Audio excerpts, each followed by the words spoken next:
আর দিল্লিতে বিস্ফোরণের পর যখন আতঙ্ক ছড়িয়েছে দেশ জুড়ে, তখন নলহাটিতে গাড়িতে উদ্ধার হয়েছে বিস্ফোরক। 20,000 জিলেটিন স্টিক উদ্ধার হয়েছে, ধৃত এক।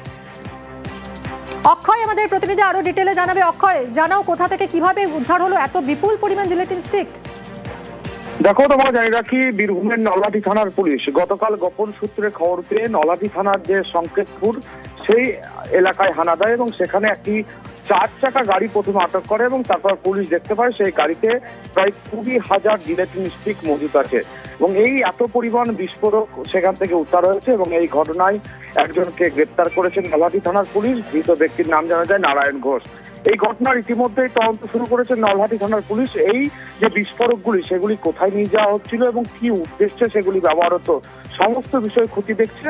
অভিযুক্ত যে ব্যক্তি ধৃত নারায়ণ ঘোষ, তাকে রামপুরহাট আদালতে পাঠানো হয়েছে এবং পুলিশ নিজেদের হেফাজতে নেওয়ার আবেদন করেছে এবং এই ঘটনা রীতিমতো এলাকায় চাঞ্চল্য ছড়িয়েছে যে এত পরিমাণ বিস্ফোরক মজুত করে এই গাড়িটি কোথায় যাচ্ছিল এবং কি উদ্দেশ্যে ব্যবহার করার জন্য নিয়ে যাওয়া হচ্ছিল সমস্ত বিষয় খতিয়ে দেখছে পুলিশ।